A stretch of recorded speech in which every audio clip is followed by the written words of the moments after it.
അമൃത് Veni hair elixir presents daily news സായാഹ്ന വാർത്തകൾ powered by Pulimoottil silks KSFE. എന്താ ഒരു മൂഡ് ഓഫ്? ഇപ്പൊ മുടി വല്ലാതെ കൊഴിയുന്നുണ്ട്, അതാ തോന്നുന്നു. ഈസ്ട്രജന്റെയും വൈറ്റമിൻ ഡിയുടെയും കുറവാണ് മിക്ക സ്ത്രീകളുടെയും മുടി കൊഴിച്ചിലിന്റെ പ്രധാന കാരണം. അമൃത് Veni hair elixir for women സ്ത്രീകളുടെ മുടിയുടെ വളർച്ചയ്ക്കും ശക്തിക്കും അത്യാവശ്യമായ herbal ഈസ്ട്രജനാലും vitamin ഡിയാലും സമ്പുഷ്ടമാക്കിയതാണ് Amrit Veni hair elixir for women. നമസ്കാരം, ഞാൻ പ്രവീജ വിനീത്. ഡെയിലി ന്യൂസിന്റെ സായന്ന വാർത്തകളിലേക്ക് സ്വാഗതം. ഇന്ന് സെപ്റ്റംബർ 9 തിങ്കളാഴ്ച. സ്നേഹം, ബഹുമാനം, വിനയം എന്നിവ ഇന്ത്യൻ രാഷ്ട്രീയത്തിൽ ഇല്ലാതായിരിക്കുന്നുവെന്ന് കോൺഗ്രസ് നേതാവ് രാഹുൽ ഗാന്ധി. പ്രതിപക്ഷ നേതാവായതിനു ശേഷമുള്ള ആദ്യ US സന്ദർശനത്തിൽ ഡാലസിലെ ഇന്ത്യൻ അമേരിക്കൻ സമൂഹത്തെ അഭിസംബോധന ചെയ്യുകയായിരുന്നു അദ്ദേഹം. RSS ഇന്ത്യയെ ഒറ്റ ആശയത്തിൽ ഒതുക്കാൻ നോക്കുകയാണെന്നും എന്നാൽ ഞങ്ങൾ വിശ്വസിക്കുന്നത് ഇന്ത്യ എന്നത് അനവധി ആശയങ്ങൾ ഉൾച്ചേർന്നതാണെന്നും രാഹുൽ വ്യക്തമാക്കി. ജാതി, ഭാഷ, മതം, ആചാരം, ചരിത്രം എന്നിവയ്ക്കുപരിയായി ഓരോ വ്യക്തിക്കും ഇടം നൽകണമെന്നും രാഹുൽ പറഞ്ഞു. ലോക്സഭാ തിരഞ്ഞെടുപ്പിന് ശേഷം ഇന്ത്യയിലെ ജനങ്ങൾക്ക് നരേന്ദ്രമോദിയോടും BJPയോടുമുള്ള ഭയം മാറിയെന്നും രാഹുൽ ഗാന്ധി വ്യക്തമാക്കി. ഭരണഘടനയ്ക്കും മതവിശ്വാസത്തിനും സംസ്ഥാനങ്ങൾക്കും എതിരായ അക്രമം അനുവദിക്കാനാവില്ല എന്ന കാര്യം രാജ്യത്തെ ജനം തിരിച്ചറിഞ്ഞു എന്നും രാഹുൽ കൂട്ടിച്ചേർത്തു. RSSനെ പറ്റി മനസ്സിലാക്കാൻ രാഹുൽ ഗാന്ധിക്ക് ഈ ജന്മം മതിയാകില്ലെന്നും അതറിയണമെങ്കിൽ രാഹുൽ പല ജന്മം ജനിക്കണമെന്നും കേന്ദ്രമന്ത്രി ഗിരിരാജ് സിംഗ്. രാജ്യദ്രോഹിക്ക് ഒരിക്കലും RSS എന്താണെന്ന് അറിയില്ലെന്നും ഇന്ത്യയെ ആക്ഷേപിക്കാനാണ് രാഹുൽ വിദേശയാത്ര നടത്തുന്നതെന്നും ഗിരിരാജ് സിംഗ് ആരോപിച്ചു. ഇന്ത്യയുടെ മൂല്യങ്ങളിൽ നിന്നും സംസ്കാരങ്ങളിൽ നിന്നുമാണ് RSS ജനിച്ചതെന്നും ഗിരിരാജ് സിംഗ് കൂട്ടിച്ചേർത്തു. ഇന്ത്യയിൽ ആർക്കും എംപോക്സ് രോഗബാധയില്ലെന്ന് ആരോഗ്യ മന്ത്രാലയം. പരിശോധിച്ച സാമ്പിളുകളുടെ ഫലം നെഗറ്റീവായി. എന്നാൽ സംസ്ഥാനങ്ങൾ ജാഗ്രത കൈവിടരുതെന്നും ആരോഗ്യ മന്ത്രാലയം വ്യക്തമാക്കി. ADGP MR അജിത് കുമാറും RSS നേതാവ് റാം മാധവുമായുള്ള കൂടിക്കാഴ്ചയിൽ BJPക്കൊപ്പം ഉണ്ടായിരുന്നവരുടെ പേരുകൾ പുറത്തുവന്നാൽ കേരളം ഞെട്ടുമെന്ന് പ്രതിപക്ഷ നേതാവ് VD സതീശൻ പറഞ്ഞു. ADGPയുടെ ഒപ്പം ഉണ്ടായിരുന്നവർ ആരൊക്കെയാണെന്നും കൂടിക്കാഴ്ചയിൽ ബിസിനസ്സുകാർ മാത്രമല്ലെന്നും സതീശൻ വ്യക്തമാക്കി. കൂടിക്കാഴ്ചയുടെ അജണ്ട തൃശൂർ പൂരമാണെന്ന് താൻ പറഞ്ഞിട്ടില്ല, കാണാൻ പോകുന്നത് പൂരമല്ലേയെന്നും സതീശൻ പറഞ്ഞു. ADGP RSS ചർച്ച നടന്നുവെന്ന തന്റെ ആരോപണം ശരിയാണെന്ന് ഇപ്പോൾ തെളിഞ്ഞുവെന്നും അദ്ദേഹം കൂട്ടിച്ചേർത്തു. മുഖ്യമന്ത്രിക്ക് കത്തയച്ച് ADGP MR അജിത് കുമാർ. തനിക്കെതിരായ ആരോപണങ്ങളിലെ അന്വേഷണത്തിൽ നിരപരാധിയാണെന്ന് തെളിഞ്ഞാൽ ആരോപണം ഉന്നയിച്ചവർക്കെതിരെ സർക്കാർ കേസെടുക്കണമെന്നാണ് കത്തിൽ ADGP ആവശ്യപ്പെട്ടിരിക്കുന്നത്. ADGP അജിത് കുമാറും RSS നേതാവ് റാം മാധവും തമ്മിൽ നടന്ന ചർച്ചയിൽ ചെന്നൈയിൽ ബിസിനസ് നടത്തുന്ന മലയാളിയായ ബിസിനസ്സുകാരുമുണ്ടെന്ന് സൂചന. കണ്ണൂർ സ്വദേശി കൂടിയായ ഈ ബിസിനസ്സുകാരനൊപ്പം ADGP എന്തിന് RSS നേതാവിനെ കണ്ടുവെന്നതിലാണ് ദുരൂഹത. തലസ്ഥാനത്ത് നടന്ന RSSന്റെ ചിന്തൻ ശിബിരത്തിൽ പങ്കെടുക്കാനെത്തിയപ്പോഴാണ് കൂടിക്കാഴ്ച നടന്നതെന്നാണ് report. ADGP MR Ajith Kumar RSS നേതാക്കളുമായി ചർച്ച നടത്തിയത് എന്തിനെന്ന ചോദ്യത്തിന് 3 പേർക്ക് മറുപടി പറയാൻ കഴിയുമെന്ന് മുൻ കേന്ദ്രമന്ത്രി V മുരളീധരൻ. അതിൽ ഒരാൾ മുഖ്യമന്ത്രി പിണറായി വിജയനാണെന്ന് അദ്ദേഹം പറഞ്ഞു. ദൂതനായി ADGPയെ അയച്ചുവെങ്കിൽ എന്തിനെന്ന് മുഖ്യമന്ത്രി പറയണം. രണ്ടാമത് ADGPയാണെന്നും എന്തിന് RSS നേതാവിനെ കണ്ടുവെന്ന് അദ്ദേഹം വ്യക്തമാക്കണമെന്നും മുരളീധരൻ പറഞ്ഞു. അതല്ലെങ്കിൽ ADGP എന്തിനാണ് തന്നെ കണ്ടതെന്ന് RSS നേതാവ് തന്നെ വ്യക്തമാക്കണമെന്നും അദ്ദേഹം കൂട്ടിച്ചേർത്തു. RSS നേതാക്കളുമായി ADGP MR അജിത് കുമാർ നടത്തിയ കൂടിക്കാഴ്ചയിൽ വ്യക്തത വേണമെന്ന് D രാജ. വിഷയത്തിൽ സംസ്ഥാന CPI നേതൃത്വം പ്രതികരിച്ചുവെന്നും എന്ത് പ്രതിഫലനം ഇതുണ്ടാക്കുമെന്ന് പരിശോധിച്ച് റിപ്പോർട്ട് നൽകാൻ സംസ്ഥാന നേതൃത്വത്തോട് നിർദ്ദേശിച്ചെന്നും D രാജ വ്യക്തമാക്കി.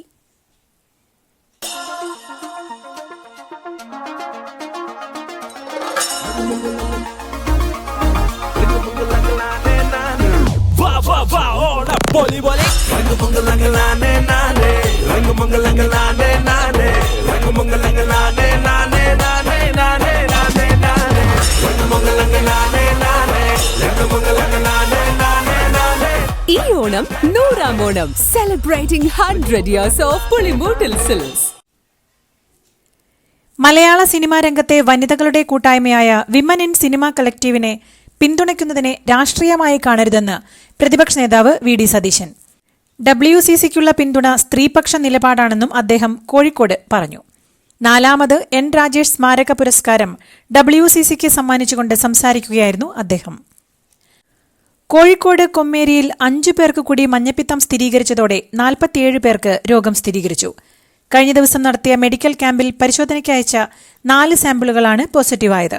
10 പേർ ആശുപത്രി വിട്ടിരുന്നു. കൊമ്മേരിയിൽ രോഗപരിശോധനയ്ക്കായി മെഡിക്കൽ ക്യാമ്പ് ഉൾപ്പെടെ നടത്തിയിരുന്നു. പ്രദേശത്ത് പ്രതിരോധ പ്രവർത്തനം തുടരുന്നതായി കോഴിക്കോട് കോർപ്പറേഷൻ അധികൃതർ അറിയിച്ചു. തിരുവനന്തപുരത്ത് 4 ദിവസം കുടിവെള്ളം മുട്ടിയത് ജല അതോറിറ്റി ഉദ്യോഗസ്ഥരുടെ അലംഭാവം മൂലമെന്ന് റിപ്പോർട്ട്. ആസൂത്രണമില്ലാതെ അറ്റകുറ്റപ്പണികൾ തുടങ്ങിയതും പ്രധാന പൈപ്പ് ലൈനിലെ വാൽവുകൾ പലതും പ്രവർത്തിക്കാത്തതും പ്രതിസന്ധി കൂട്ടി. ഉദ്യോഗസ്ഥർക്കെതിരെ നടപടി വേണമെന്നാണ് MLAമാരുടെയും കോർപ്പറേഷന്റെയും ആവശ്യം. അടിയന്തര സാഹചര്യത്തിൽ അറ്റകുറ്റപ്പണികൾ നടത്തുമ്പോൾ പാലിക്കേണ്ട നടപടിക്രമങ്ങൾ ഒന്നും തന്നെ ജല അതോറിറ്റി പാലിച്ചില്ലെന്നാണ് പരാതി. തൊട്ടതിനും പിടിച്ചതിനുമെല്ലാം അവധിയല്ല, മറിച്ച് കാര്യക്ഷമതയുള്ള ഭരണമാണ് സംസ്ഥാന തലസ്ഥാനമായ തിരുവനന്തപുരത്തിന് വേണ്ടതെന്ന് മുൻ കേന്ദ്രമന്ത്രി രാജീവ് ചന്ദ്രശേഖർ പറഞ്ഞു. തലസ്ഥാനത്തെ ജനങ്ങൾ അതാണ് ആഗ്രഹിക്കുന്നത്. ഇന്ത്യ സഖ്യം എവിടെയെല്ലാം അധികാരത്തിലുണ്ടോ അവിടെയെല്ലാം ഭരണം അവതാളത്തിലാവുകയും രാഷ്ട്രീയമെന്നത് മുഴുവൻ സമയ അഴിമതി മാത്രമായി ചുരുങ്ങുകയും ചെയ്യുന്നുവെന്ന് അദ്ദേഹം എക്സിൽ കുറിച്ചു. പാർട്ടിയോടുള്ള പ്രതിഷേധം തുടർന്ന് മുതിർന്ന CPM നേതാവ് EP ജയരാജൻ. ക്ഷണിച്ചിട്ടും കണ്ണൂരിലെ ചടയൻ ഗോവിന്ദൻ ദിനാചരണത്തിൽ EP ജയരാജൻ പങ്കെടുത്തില്ല. ജാവ്ദേക്കർ കൂടിക്കാഴ്ചയുടെ പേരിൽ ഇടതുപക്ഷ കൺവീനർ സ്ഥാനത്ത് നിന്ന് മാറ്റിയതിനു ശേഷം നടന്ന സംസ്ഥാന സെക്രട്ടേറിയറ്റ് യോഗത്തിലും EP പങ്കെടുത്തില്ല. എന്നാൽ അതൃപ്തിയില്ലെന്നും ചികിത്സയില്ലെന്നുമാണ് EP വിട്ടുനിൽക്കുന്നതിനെക്കുറിച്ച് MV ജയരാജൻ പ്രതികരിച്ചത്. വടകര വ്യാജ കാഫിർ സ്ക്രീൻഷോട്ട് കേസിൽ പ്രതിയായ മുഹമ്മദ് ഖാസിം നൽകിയ ഹർജിയിലെ നടപടികൾ ഹൈക്കോടതി അവസാനിപ്പിച്ചു. മുഹമ്മദ് ഖാസിമാണ് വ്യാജ സ്ക്രീൻഷോട്ട് ഉണ്ടാക്കിയതെന്ന് കണ്ടെത്താനായില്ലെന്ന് പോലീസ് നേരത്തെ അറിയിച്ചിരുന്നു. കേസിൽ ഇടപെടുന്നില്ലെന്ന് വ്യക്തമാക്കിയ സിംഗിൾ ബെഞ്ച് പോലീസിന്റെ തുടർ നീക്കങ്ങൾ ശരിയായ ദിശയിലാകണമെന്നും നിർദ്ദേശിച്ചു.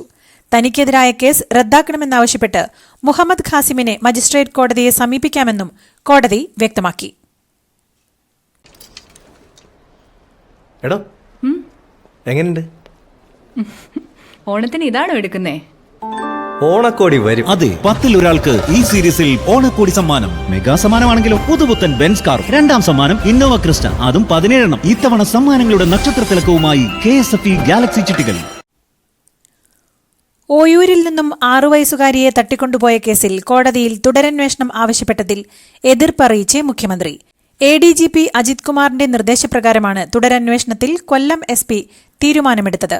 ADGP അന്വേഷണം അട്ടിമറിച്ചുവെന്ന ആരോപണമുയർന്നതിന് പിന്നാലെയാണ് തുടരന്വേഷണം നിർദ്ദേശിച്ചത്. എന്നാൽ തുടരന്വേഷണമുണ്ടായാൽ 2 പ്രതികൾക്കും ജാമ്യം ലഭിക്കാനിടയാകും. നടനും MLAയുമായ മുകേഷിനെ മുൻകൂർ ജാമ്യം നൽകിക്കൊണ്ടുള്ള എറണാകുളം സെഷൻസ് കോടതി ഉത്തരവിനെതിരെ അപ്പീൽ നൽകുന്നത് സർക്കാർ വിലക്കി. ഹൈക്കോടതിയിൽ അപ്പീൽ നൽകുന്നതിനുള്ള നടപടികൾ പുരോഗമിക്കുന്നതിനിടെയാണ് ആഭ്യന്തര വകുപ്പിന്റെ ഇടപെടൽ. സെഷൻസ് കോടതി മുൻകൂർ ജാമ്യം നൽകിയത് തുടരന്വേഷണത്തെ ബാധിക്കുമെന്ന നിലപാടിലാണ് SIT. ഇത് ചൂണ്ടിക്കാട്ടി അപ്പീൽ നൽകാനിരിക്കെയാണ് സർക്കാർ വിലക്ക് നൽകിയത്. സംവിധായകൻ രഞ്ജിത്തിന് മുൻകൂർ ജാമ്യം ലഭിച്ചു.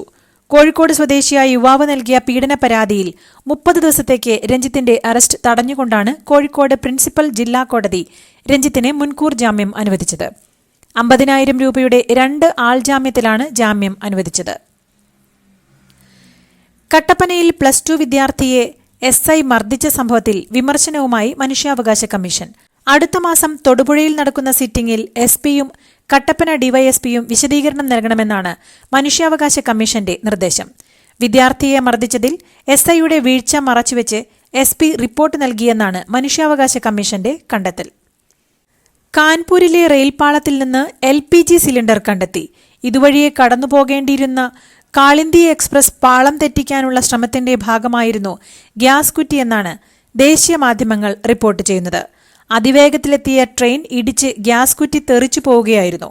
പിന്നാലെ നടത്തിയ അന്വേഷണത്തിലാണ് ഇടിച്ചത് ചാക്കിൽ പൊതിഞ്ഞ് ട്രാക്കിൽ വെച്ച ഗ്യാസ് കുറ്റിയിലാണെന്ന് വ്യക്തമായത്. സംഭവത്തിൽ അന്വേഷണം ആരംഭിച്ചതായി റെയിൽവേ പോലീസ് അറിയിച്ചു. ജമ്മുകശ്മീരിലെ രജൌരി ജില്ലയിലെ നൌഷേരയിൽ നുഴഞ്ഞുകയറ്റ ശ്രമം തകർത്ത് സുരക്ഷാസേന. 2 ഭീകരരെ വധിച്ചു. AK-47 പിസ്റ്റൾ ഉൾപ്പെടെയുള്ള ആയുധങ്ങളും പിടിച്ചെടുത്തു.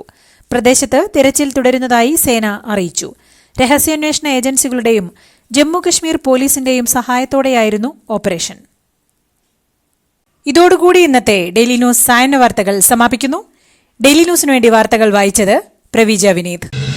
ഡെയിലി ന്യൂസ് ലൈവ് .in വാർത്തകൾ വിരൽ തുമ്പിൽ.